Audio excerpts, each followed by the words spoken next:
Well, howdy ho, YouTube. We got a pretty nice weekend on our hands. It's going to be up to about 80 today, and Mother's Day is tomorrow, and it's supposed to be just as nice, if not nicer. So I want to go down here and get the wagon. We've got the auger wagon hooked to the 4020 we dug out of the barn.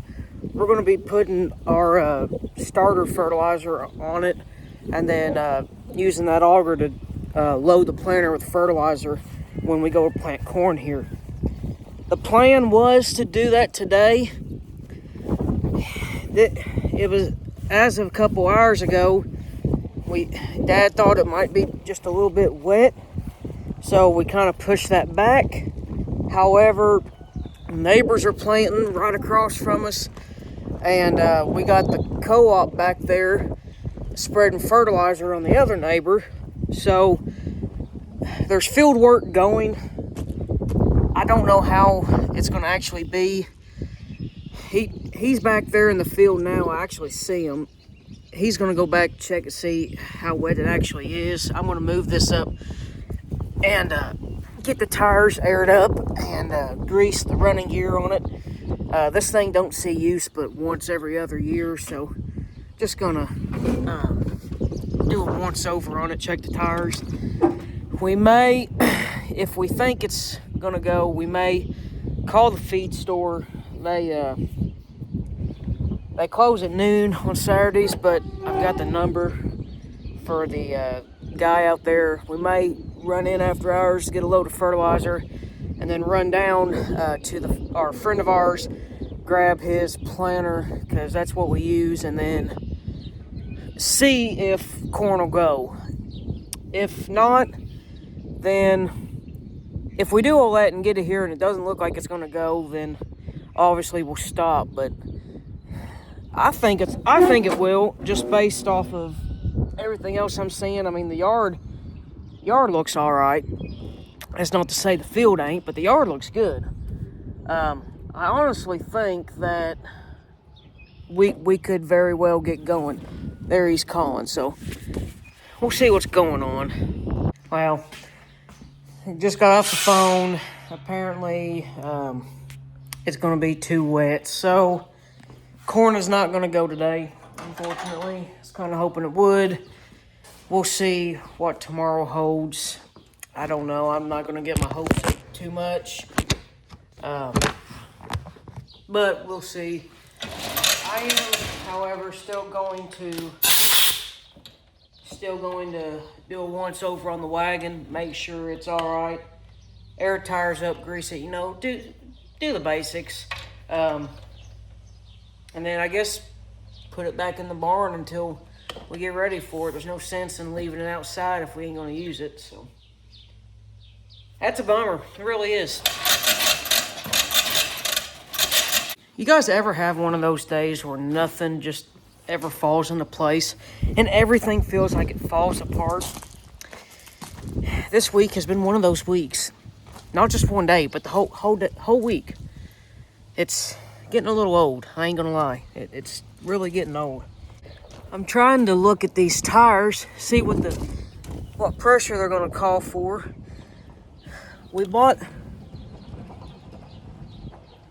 That's 50.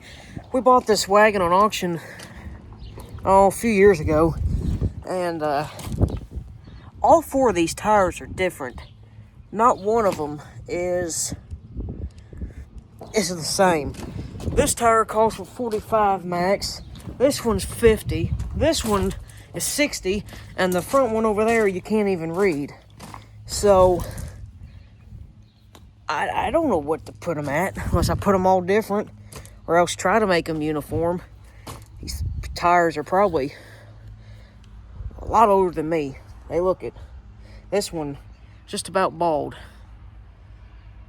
They've seen better days for sure, but they're still holding air. I guess we'll run them a few more years. We'll see what boss says, what he wants to put them at. I don't even know where he went. There he is. That tire had 25. That one had 20. That one had 17, and this one had 15. So I started from over there, so they all gradually increased as I went around. However, they're all terrible. So I'm not going to air them up to the max that they rated for, because frankly, I don't trust them that much. So I think I'm going to set them all at 35, see how they do. Empty, the pressure set at that rating. This wagon may get a little bouncy, but hopefully loaded, things will mellow out. I don't really know what else to do. I don't really know what the proper procedure is when your vehicle has 4 different tires that are nowhere near alike. It's just a wagon. Just keep telling myself it's just a wagon. Ain't no big deal. Except my OCD is going haywire at the moment.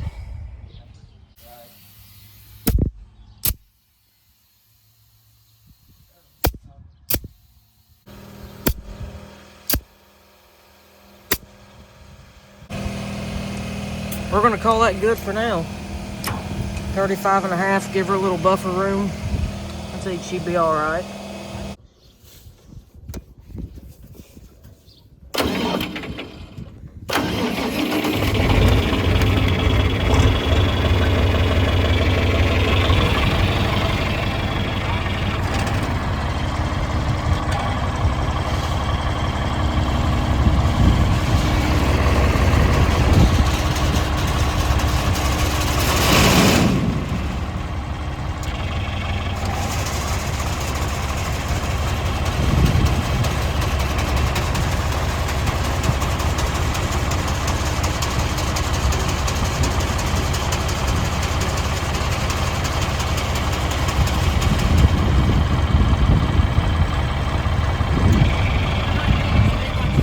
Huh? That hydraulic lever stay by itself? Maybe? Down? Yeah.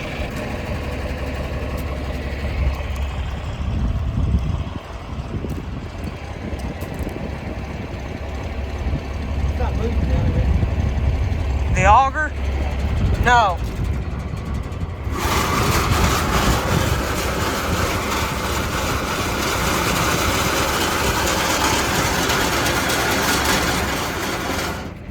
Is there a plate or something to cover that? Shut the PTO off.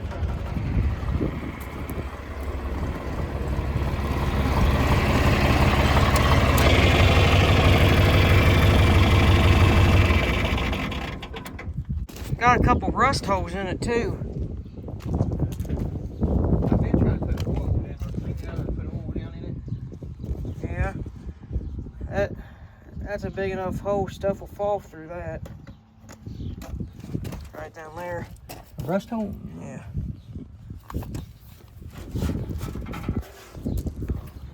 But she's all greased up now. Kick test.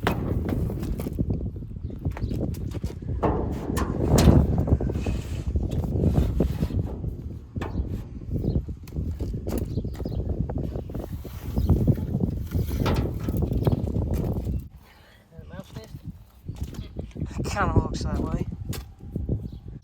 We got the wagon wrapped up. We put some JB Weld down here and the chute here. I don't know if you guys can see that really well, but it's there. Sprayed, lubricated all the joints here for the auger, the gear on the door, the roller for the cable. Up here, this little quick link here for the chain that the auger cable is attached to, it was actually stretched and it was broke, but it was stretched and just barely hanging on right here. So we drilled that out and put a bigger quick link in, more strength. Other than that, she's about ready to go. We're gonna find a different spot for park it and make it easier to get to when we're ready for it, and then move on to something else, because we're not gonna plant today. Are we, Bella? It's just not good enough, is it? No, it is not. Where we're gonna park it, I have no idea. Our issue is how tall that auger is. There's very few doors that auger will clear. So we'll find out.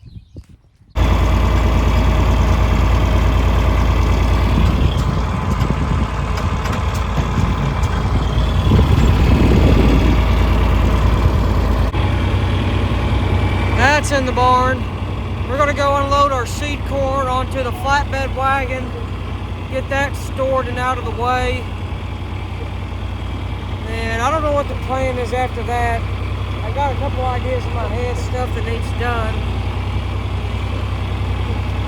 This wet weather's kind of put a damper on things. The whole idea was to plant, but it's gonna be June before we get any seed in the ground. There's a chance of rain every single day next week. Every single day. Tomorrow is the last dry day for about 9 days. It's unfortunate. Very unfortunate.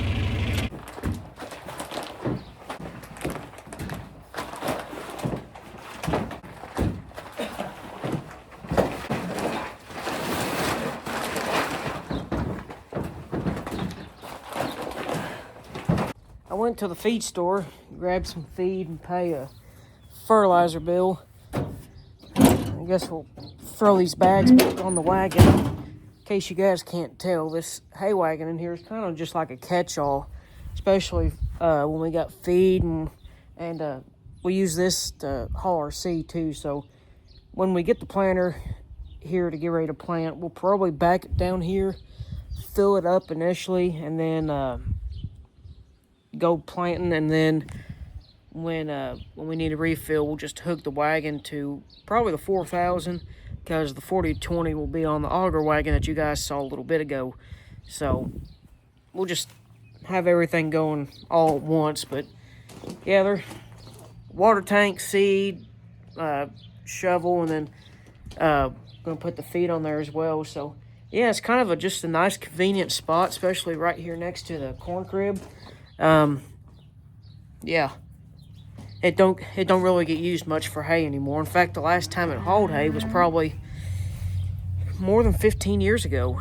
I was really little last time we baled hay. I remember it, but it's been a long time. I was a real little kid, and little enough that I wasn't much help of anything. So that's about all it does now.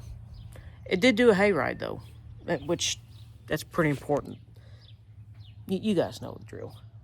Yeah, the cows think I'm going to feed them too, but it's not quite that time. Oh, hush. I guess the next thing I'm going to do, he's grass farming, trying to fix these bare spots, get some grass growing in there from all this construction we did around these buildings last year.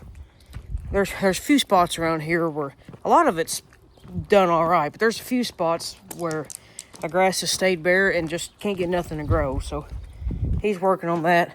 I'm going to get the batwing out of the barn and go through it, check the oil on the gearboxes, grease it, check the tires once again.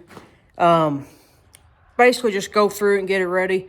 We need to mow the waterways back there in the cornfield, but I don't want to do that until the day of that we plant or a couple days before, because once you get in there and plant, those waterways ain't going to get mowed until I go to mow corn stalks this fall. So they're going to grow all summer. I want them mowed down as late as possible so that they grow least as possible, if that makes sense. And it makes sense to me. So I could go mow them today, but I'm not going to, because it still looks like it might be a couple weeks before we plant yet. So I want to do that. Basically go through the batwing, everything except level it. It does a pretty good job, and it seems pretty level. Leveling those aren't really the funnest things in the world to do, and I'm not too keen on doing that. I'm pretty satisfied with the job it does anyway. Some people don't like John Deere mowers or John Deere in general, but frankly, it does pretty good, and never had a problem with it. So people say what they want to. I like my green and yellow paint. So that's what we're going to do.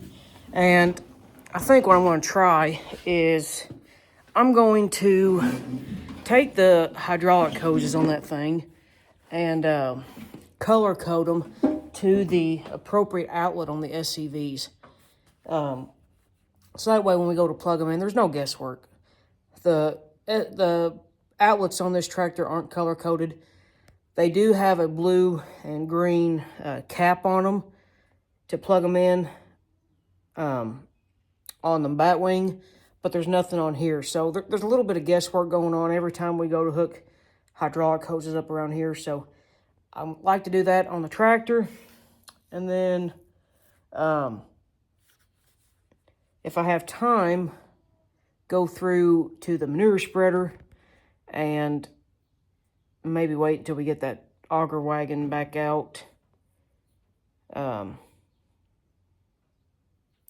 there's not really that many implements around here that take hydraulics, but those that do, I'd like to go ahead and color code them, match them to the tractor, because this is the tractor that runs most of the implements around here anyway. The 4000 is just the loader and the chore tractor, so that's what I got on my mind. I'm at least going to do the Batwing. If I get to everything else or not, we'll see. But I'm at least going to do the Batwing, so that's what I'm going to go do. Now I'm going to back the tractor out. I'm going to go get that. Did you guys catch all that? I didn't catch half of it, and I'm the one saying it. So if you followed along, kudos to you. You're doing a lot better than me.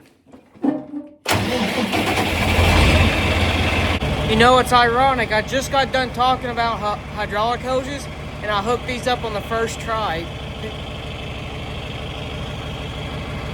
I don't know. I'm still going to mark them because that very rarely ever happens. And the time we use this we don't use this very frequently, so every time you hook it up, it's just enough time that you forget where you want each hose for your personal preference when you go to run it. The farmers get it. The farmers will get it.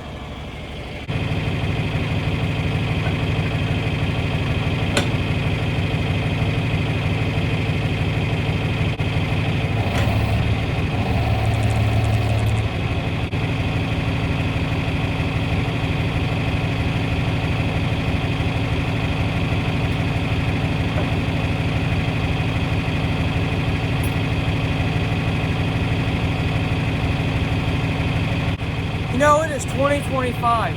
There's no reason why my hands should be dirty.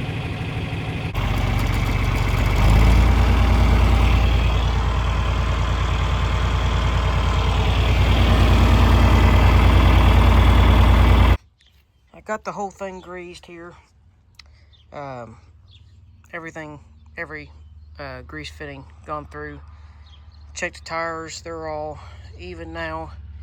Next thing I want to do is go ahead and wipe off the grease from all the fittings, just because I'm picky like that. And then take an air hose and blow off all the dust and dirt you see that's piled up in the center there from sitting in the barn over the winter. Get that off there, and then I'm going to work on tidying up the hydraulic lines that I talked about earlier, color coding them and getting them organized in a nice, neat fashion. And yeah, get ready to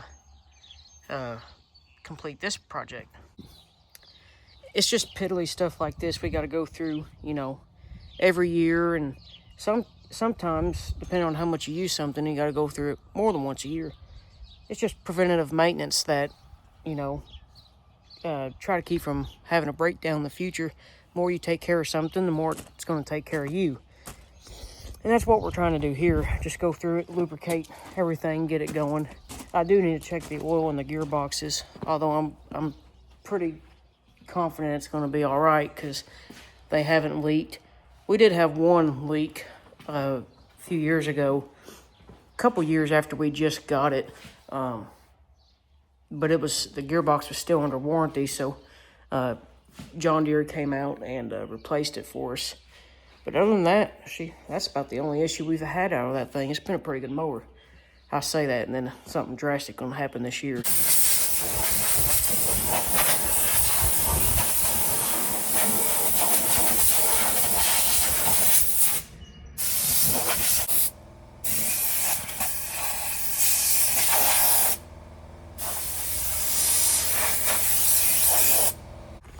I want to attempt to zip tie these, which I said attempt, but Shouldn't be that hard. You can tell how old this container is. Well, I remember this as a little kid.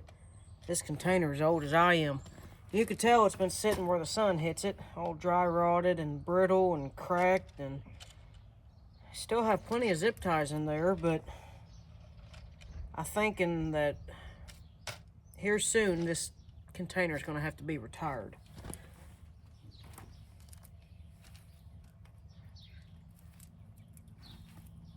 We've got to pick out our colors of what we want. I like coloring. It's my favorite subject. I'm going to zip tie the caps for the SCVs and do that. And then I'll do the hoses. And now you can see I color coded each cap for each SCV outlet. That's a white one in case you can't tell. That's going to get a little bit dirty, but that's okay. So you got red, white, and then yellow and blue. And then how I like this mower to run is on my my SCV lever closest to the steering wheel. I like when I shove it up, I like the mower to raise. When I shove it down, I like the mower to lower. And the lever on the outside closest to the outside, when I shove it up, I want the wings to fold, and then when I pull it back, I want the wings to lower. So that's how these hoses are hooked. To do that the way I like it, so I color coded these hoses to match the caps. Simple as that. I really should have done that a long time ago, but honestly, now it's going to be a whole lot easier. Sometimes my genius is almost frightening. You could just go ahead and call me Einstein. For those who have never checked hydraulic oil in a gearbox before, I'm going to do a quick tutorial and show you real quick because I'm a nice guy like that. On all three of the gearboxes on this mower, there's a plug like this, little vent at the top, and this is the dipstick. And you can see there's one over there, and then one way over there. I'm going to take this one loose. Might need two hands for this. Nope, got it. I don't have an actual big 1/2-inch drive ratchet unless I grab a really, really big one. So this little mini breaker bar is going to have to do me. Set this down nice and easy on the paint as to not scratch it, because I don't want to do that. Twist it off and wipe this off real quick. Alright, now that it's nice and clean, you can see what the dipstick looks like. If the camera focuses, come on you, come on, you've got this, focus.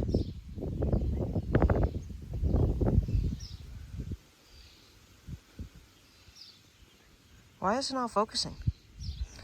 Alright, you'll just have to take my word for it unless you can see it right there. But see those two little lines? Ideally, you want your fluid level somewhere between there. The other two, that one was right on it. That one was a little bit full. It wasn't very much. It was just like right above the full mark. I'll accept that. So what I'll do is I'll stick that in there nice and even. I'm not going to screw it on the threads. And then I'll pull it out. And if you can see the fluid level, it's kind of hard to pick up. This thing's not focusing, but it is right just a hair above the line there. You see it's a little bit high right there, but that's just on one side of the stick. It's just a little bit high, but that's all right. That's acceptable. I will accept that. So then I'll just stick it back in. If I can get it to start. There you go. Stick it back in, clean up my mess I made, and that is it after I tighten it down.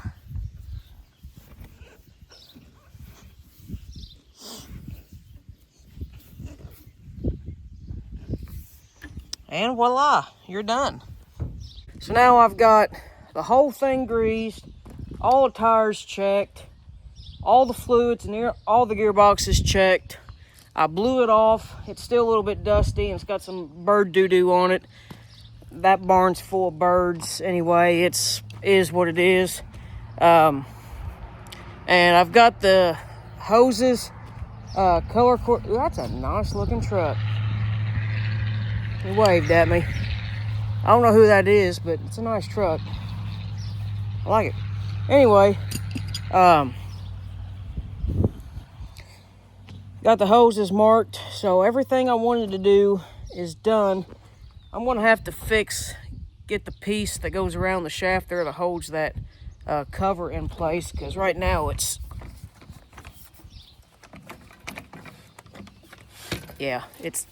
sliding back and forth. It's not supposed to do that, but it is. So we already had to fix the front one here, so we're gonna have to go ahead and get that fixed here sometime this summer. It's not a big deal right now, but that's all I've got for this one.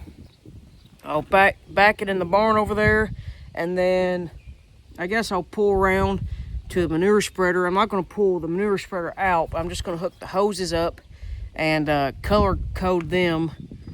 And then when we get the wagon out with the auger that you guys seen earlier, when we get it back out here to fill the fertilizer to plant, I'll color code them hoses. And that's about all we have as far as implements with hoses around here. It's not a lot, but it's something. So then that should be good. I shouldn't have to mess with anything anymore. Should be all right. But I don't really remember the last time I picked up the camera, but I think I was recording stuff about the color coding the hoses. But regardless, I got all that done like a while ago. I did everything except the corn picker, which I'll worry about that this fall when we get it out, because it's in a weird spot in the barn and you got to move a bunch of stuff to get to it, and I'll just wait till this fall to do that. So everything's done except that. All the hoses are color coded. That way now it's going to be easy to hook up. So I'm down here in the barn where my truck is and the 6.4 is, and right underneath our big John Deere sign, I hung up a really old vintage Stewart Seed soybean bag. Had it laying in one of the little sheds there. I plan on covering this whole wall with like really cool vintage different signs and stuff. Yeah, that's about it really. It's a good start. Got that from my old manager at the shop I used to work at. That's a really cool piece. Don't know where it came from. Don't know nothing about it. He said there was like a old implement, like a little plow sitting on it or something. Pretty neat. Glad I got it. Goes up well. But anyway, that's about all I got for you guys today. I'm about to go get cleaned up, find me something to eat, and see if I can't have a little bit of fun tonight. So you guys take care now. You stay safe. God bless you guys. We'll catch you on the flip side, and we'll see you guys later. Keep it between the lines. Stay safe, y'all. Have a good one. Don't forget to like and subscribe.